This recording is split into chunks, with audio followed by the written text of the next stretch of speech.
Landsknechte, mercenaries known for mutiny, revenge, recklessness, and no sense of loyalty. Entire armies consisting of them and scaring thousands.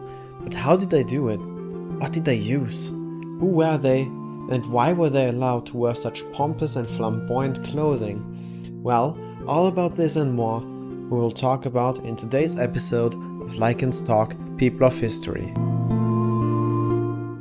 Hello everyone, it's me Lycan and welcome to the first episode of Lycan's Talk, People of History. Today we'll be talking about the German mercenaries of the 15th and 16th century, the Landsknechte. Let's start at the beginning with Maximilian I of Habsburg. He was the son of Frederick III, who at this point was Holy Roman Emperor. After Charles the Bold of Burgundy died, Maximilian inherited all of his lands because he was married to Charles's daughter, Mary of Burgundy. In order to maintain control of his newly acquired territory, he had to get strong military forces built up. So for that, with the help of Georg von Frundsberg, also called Father of the Landsknechte, he founded the Landsknechte. Now, the Landsknechte weren't the first of the sorts. They were not the first war mercenaries at all.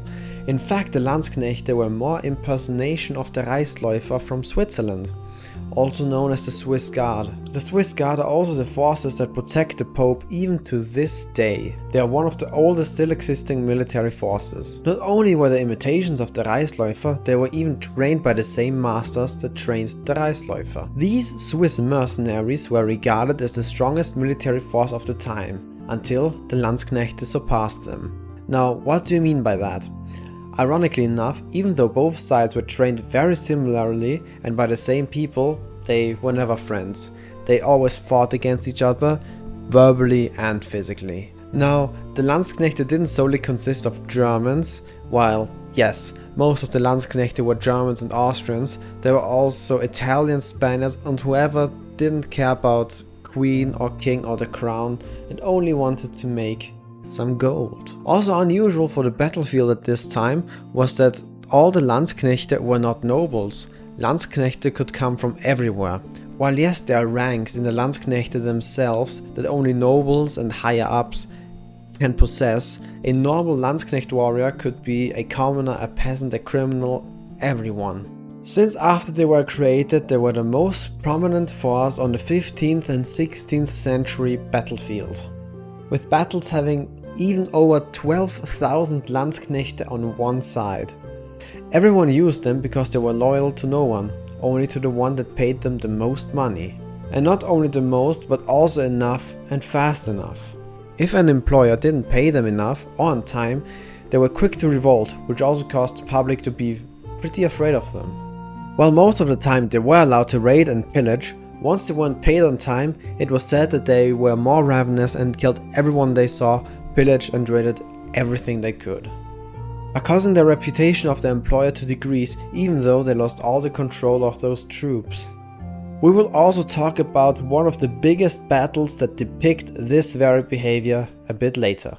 Now, Landsknechte traveled around a lot, but not only the soldiers, fighters themselves. They traveled with a lot more people, even with women and children. People that traveled with them were masters of coin, translators, keepers of order, judges, trainers, women for pleasure, cooking, cleaning, as midwives, laundresses and seamstresses, people of all professions, smiths, metalworkers, woodworkers. The camp followers that were not fighters were called the Tross, except for the keepers of order, judges, masters of coin and everything more like higher up. There were also butchers, writers, flutists and drummers were very important on the battlefield, and of course they had doctors as well. So the fighting troops were separated in regiments. A regiment is the biggest thing and it consisted of around 12,000 Landsknechte, could be more, could be less.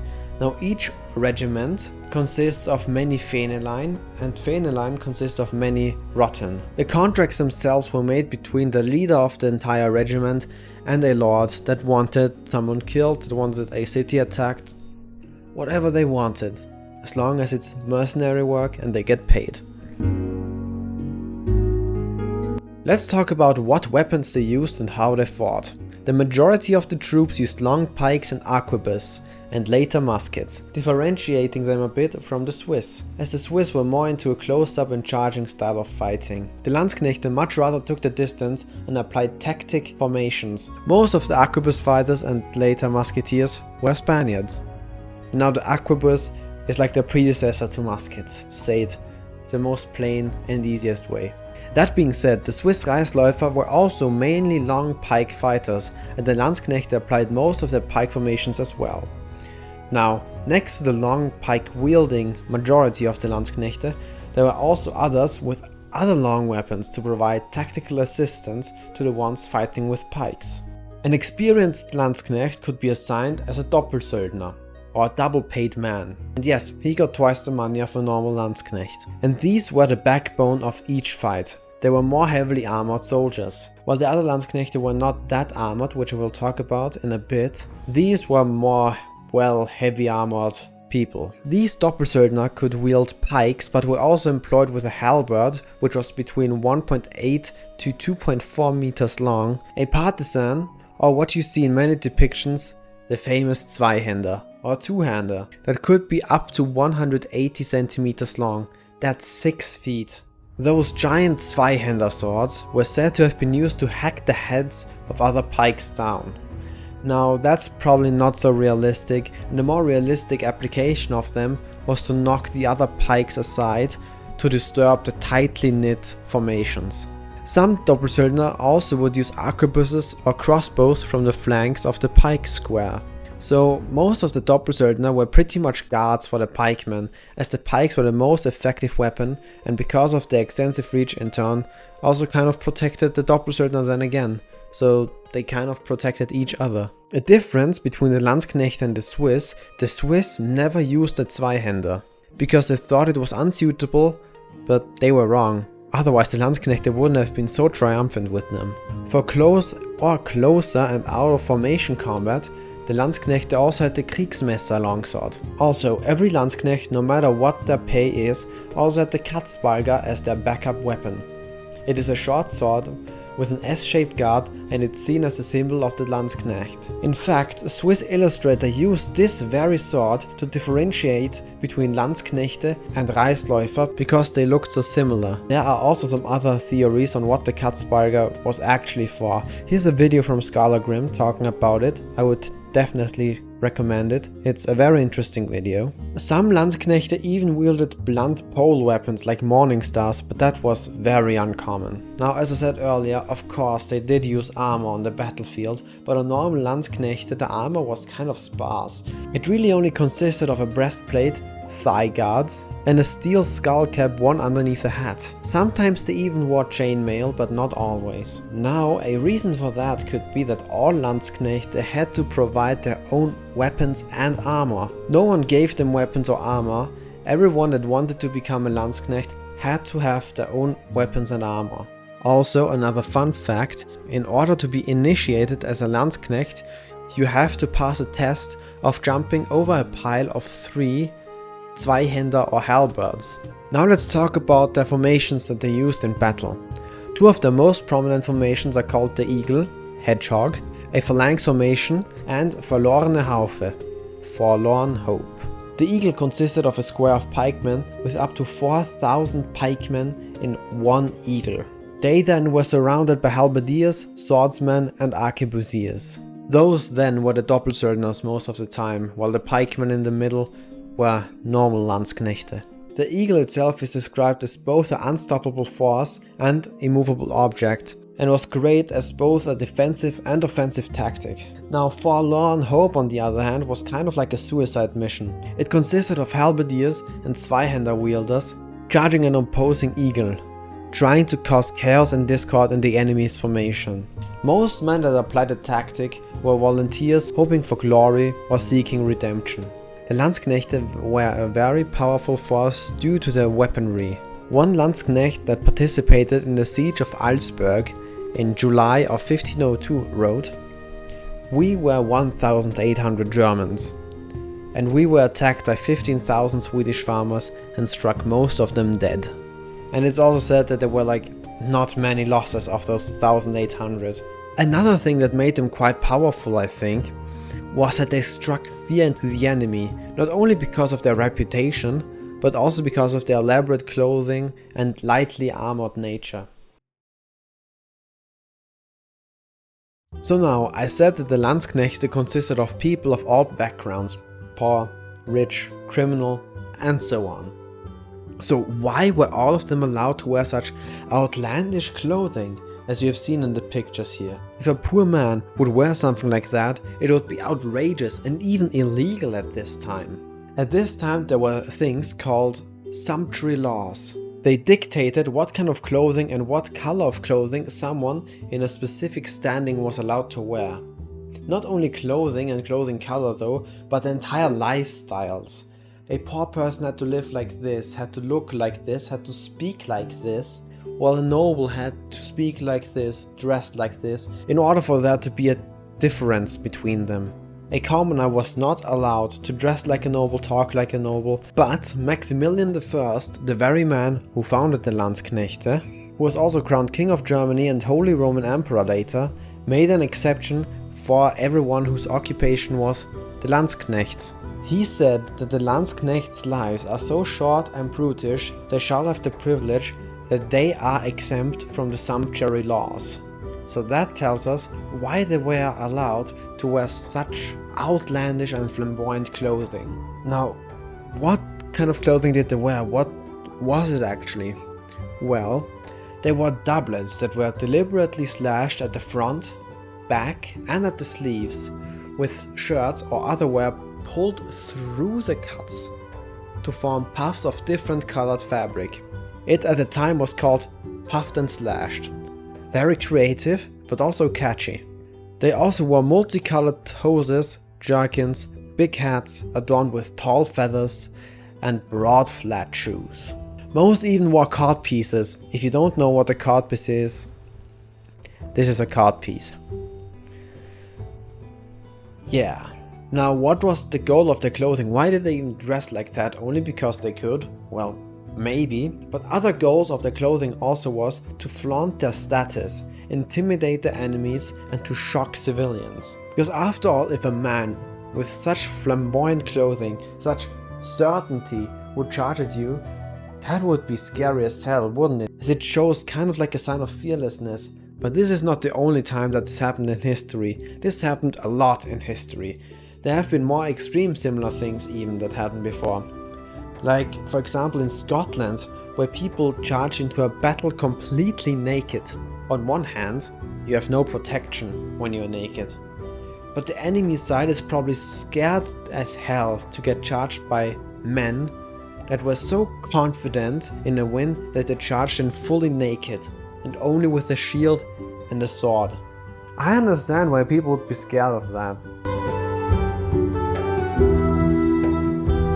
Now, we talked about the battle before, didn't we? Well, here we are. This battle is called Sacco di Roma, or Sack of Rome, or Raiding of Rome, or Pillaging of Rome, or however you want to translate it. Here we're going to talk about the most famous tantrum and show of why they should always be paid. Karl V, the Emperor of the Holy Roman Empire, who was the guy who hired the Landsknechte on his side, and Franz I, King of France, I know that's kind of funny, France, the King of France, have been fighting over the rule of Upper Italy since 1522. In 1525 there was the Battle of Pavia, where Franz I was captured and the French were beaten. Georg von Frundsberg, the father of the Landsknechts that we talked about already, was the leader of the Landsknechte in this battle. In imprisonment, Franz I was forced to sign the Peace Treaty of Madrid, which said that all of Franz I's occupied parts of Italy are now Karl's. He signed it, and then Karl released Franz from imprisonment. Well, now that was a mistake, because right after Franz was released, he said that the treaty is not passable because he signed it out of fear of death. And the Pope in response made the treaty invalid, so all the lands went back to Franz. Now, after all of this fighting, Karl did not get Franz's parts of Italy, which he would have needed to pay off the Landsknechte that he used for that very battle. And as you can probably guess, everything goes downhill from here now. In 1526, Frundsberg crossed the Alps with 10,000 men, As I mentioned before, he was the father of the Landsknechts. He even called the Landsknechte that he led his brothers and sons. And he really meant it. So much so that he spent all of his own silver to pay his men because the emperor didn't pay them anymore after the fight for the Treaty of Madrid. Because the emperor didn't have money to pay them. In 1527 a revolt broke out. The mercenaries made their colonels leave the camp and then surrounded Frundsberg's tent. He was the leader of the entire regiment. They threatened him with pikes and chanted, "Money, money!" But Frundsberg, he came out calmly and tried to calm all of them down. But after they continued to threaten him, he had a stroke and lost consciousness. This stroke caused the Landsknechte to see that the leader was just as affected by them not getting paid as he was. And they then calmed down and brought him to a hospital. Frundsberg then died 1 year later on following causes. He at least died in his home in Germany. After Frundsberg was hospitalized in Italy, he was replaced with Charles de Bourbon, who was sure that if they sieged Florence, they would get most of their money. But at the beginning of the year 1527, there was barely any food to find there, and all the mercenaries lost all hope and trust in their leaders and colonels, and wanted to kill the Pope, because he caused all of this to happen. If the Pope wouldn't have made the treaty invalid, they would have been paid and everything would be fine. They also wanted to kill the Pope in a fight that Karl sent them to, but Karl never allowed it because an emperor killing the Pope is very frowned upon. But now at this point, they were so upset, betrayed twice by Karl and then Charles de Bourbon, and now they didn't listen to anyone anymore. No higher ups, only the low-level troops themselves. And they went for the Pope. And after that they left all of the siege weaponry in Florence and went straight for Rome. In response, the Pope tried to bribe Bourbon, but he didn't accept the bribe. And even if Bourbon would have accepted the bribe, it wouldn't have done anything. The Landsknechte are not under his control anymore. The date is the 6th of May. In 1527, 24,000 men stand in front of Rome, consisting of Landsknechte, Spanish mercenaries and anti-Pope Italians. Bourbon, the guy who betrayed them a second time, after Karl betrayed them, died while climbing the walls. He was one of the first ones to go. Then the Spaniards saw a weakness in the walls and broke through them, causing all 24,000 men to breach Rome. The city was barely protected and was not guarded by anyone at this time, because the Pope wanted to save money first of all, and he also didn't expect such a large-scale attack. There were 189 Swiss guards as the main protectors. 147 of these 198 Swiss guard men were standing at St. Peter's Square to protect the Pope and the Holy Seat in the St. Peter's Basilica. Now, when the Landsknechte arrived, the Pope and the other 42 Swiss guards already escaped out of the St. Peter's Basilica through a hidden pathway that led them from the Vatican to Castle Sant'Angelo. It is said that the Landsknechte killed all 147 of the Swiss guards with ease inside the basilica itself and laid them upon the altar. But even in the castle the Pope was not safe, because soon after, even the castle was sieged by Landsknechte. Now as the Pope was trapped in the castle, he tried to make deals to get out again. But the Landsknechte, they didn't want to agree to any kind of deal and decided to take over the entire city of Rome. And thus the 3-day sacking of Rome began. Now it wasn't just normal sacking and pillaging, taking everything they could and then bye bye. It was brutal, extreme. What do I mean by that? Well, they took everything. Everything they could. They killed, raped and tortured who and however they wanted to, with no one stopping them. No matter if child, woman or man, no matter what political view, all were the same in the eyes of the pillaging mercenaries. Churches, hospitals and even the Vatican itself were set on fire. People were tortured to give their most precious belongings to the mercenaries. Rich people had to buy themselves free. Over 90% of the art treasures of Rome were robbed at that time. More than 90%. After a few weeks, the Pope finally decided to surrender. The Pope had to give up a lot of his land of Italy that he owned and had to pay 400,000 ducats. People now hated Karl V because of this. Even though he had nothing to do with this, he had no control over the Landsknechte, he had no control that they did that, he didn't want them to do that. But it still helped him though, and soon enough he was officially crowned emperor by the Pope himself. Yes, the very Pope that was besieged and almost killed. Now we have arrived at the end. The Landsknechte then died out in the late 16th century. Now why? Due to more people wanting to join, the advancement of gunpowder, the lack of work itself, and an economy that couldn't afford such mercenary armies anymore. After Karl V, many of the rights that the Landsknechte had were also removed, and they were pretty much at commoner level, so it was not really a profitable business anymore as well. So, what's the moral of this story? What can we learn from this? Well, always pay your mercenaries, especially if they are flamboyantly clothed and have gigantic weapons. Well, that was it for this episode of Lycan's Talk, and I hope you enjoyed it. I had a lot of fun researching all of this, and to find out that the Landsknechte were much more ravenous and brutal than I thought. What do you think of the Landsknechte? Please tell me in the comments, I would really like to know your opinion on them. I will leave my sources at the end of the video. Please like and subscribe if you enjoyed, and leave theme suggestions in the comments as well. I would really appreciate that. I hope you have a great day, and be wary of flamboyantly clothed men with giant pole arms. Bye bye.